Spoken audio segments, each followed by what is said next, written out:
আমাদের হাতে একটি ইমেইল, এটি পাঠিয়েছেন হৃদয় সরকার দিনাজপুর থেকে। লিখেছেন, রমজানের সময়সূচিতে ক্যালেন্ডারগুলোতে সাহারির শেষ সময়ে আলাদা, ফজরের ওয়াক্ত আলাদা দেওয়া থাকে কেন? মাঝের সময়টা কিসের জন্য? উদাহরণ, সেহরির শেষ সময় 4:05 আর ফজর শুরু 4:11।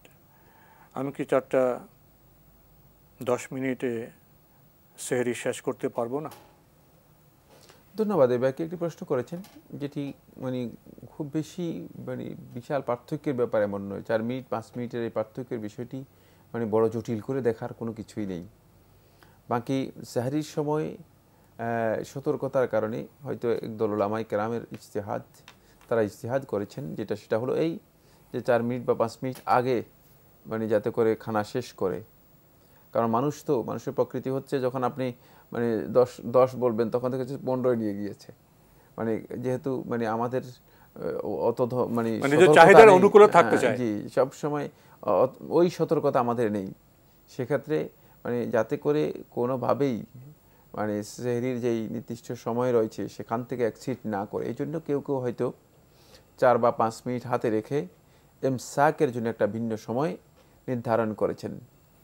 আর সালাতুল ফজর এর আজানের জন্য মানে ওই সময়টা মানে যেটা মানে শবে সাদেকের যে মূল সময় সেই সময়টা রেখে দিয়েছেন। এক্ষেত্রে আপনি আজানের আগ পর্যন্ত আপনার খাওয়া জায়েজ আছে, কিন্তু আপনি আগে খেয়ে নিলে অসুবিধা কোথায়? সতর্কতার কারণে যদি আপনি আগে খেয়ে নেন এতে কোনো অসুবিধা নেই। সেক্ষেত্রে আপনার আগে খেয়ে নেওয়াটাই হচ্ছে উত্তম।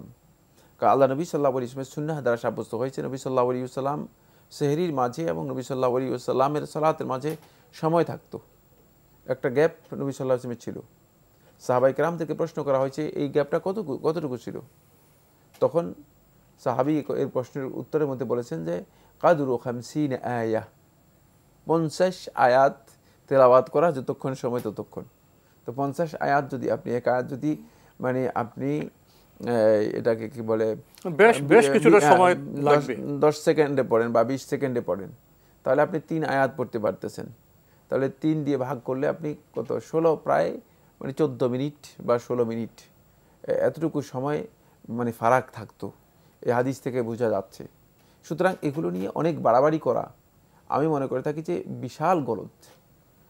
মানে এগুলো এমন কোনো বিষয় রয়েছে যেগুলোর মধ্যে আমাদের বাড়াবাড়ির বিষয় রয়েছে। তার কারণ হচ্ছে মানে ঘড়ির টাইমের মধ্যে তো ভুল থাকতে পারে। দেখা যায় যে 3 জনের ঘড়ির টাইমের মধ্যে 3 সেকেন্ড মানে 3 মিনিটের পার্থক্য রয়েছে, কারো 1 মিনিট বেশি, কারো 1 মিনিট কম, মানে কারো 2 মিনিট বেশি। সুতরাং মানে কারণ এই টাইমগুলো তো আপনি একেবারে মানে এমন যে এটা আল্লাহ তাআলার সূর্যের মতো, যে আল্লাহ রাব্বুল আলামিন যেভাবে সূর্যকে ফিক্সড করে দিয়েছেন ডিউ টাইম, যে নির্ধারিত সময় আছে সেই নির্ধারিত সময় উঠবে। আপনার ঘড়ির টাইম তো এমন নয়, এটা মানুষের তৈরি করার মধ্যে অনেক মানে ত্রুটি বিচ্যুতি রয়ে গেছে। ব্যাটারি কোনো কারণে যদি ব্যাটারি দুর্বল হয়ে যায়, দেখা যাচ্ছে এটা ঘুরতেছেও দুর্বল, স্লো হয়ে যাচ্ছে। সুতরাং এই জন্য এক্ষেত্রে সতর্কতা অবলম্বন করতে কোনো বাধা নেই, নাজায়েজ কিছুই নয়, অতিরিক্ত করার প্রয়োজন নেই।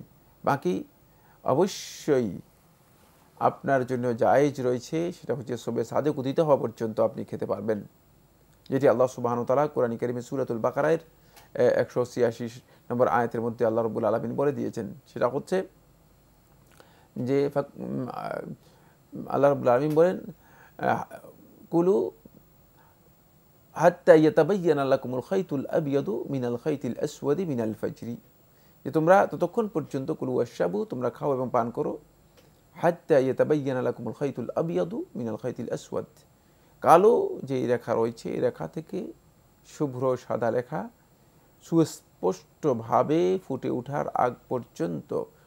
পর্যন্ত তোমরা খাও। তাহলে এই যে নির্দেশনা আল্লাহ তাআলার, এই নির্দেশনার অনুসরণ করে আপনি যদি খান এটা আপনার জন্য জায়েজ রয়েছে। সেক্ষেত্রে আপনি দেখতে হবে, আপনি দেখে আপনি কনফার্ম হতে হবে যে মানে শবে সাদেক উদিত হয়েছে কিনা। কিন্তু মানে টাইম এর ক্ষেত্রে যদি আপনি নির্ভর করেন তাহলে সেক্ষেত্রে আপনার জন্য টাইমের বিষয়টি কনফিউশনের মধ্যে রয়েছে। সেক্ষেত্রে সতর্কতা অবলম্বন করলেও কোনো বাধা নেই। সামান্য 5 মিনিট 10 মিনিটের জন্য অতিরিক্ত বাড়াবাড়ি করা আমি মনে করে থাকি যে মানে এটি শরিয়ার দৃষ্টিভঙ্গিতে শুদ্ধ কাজ।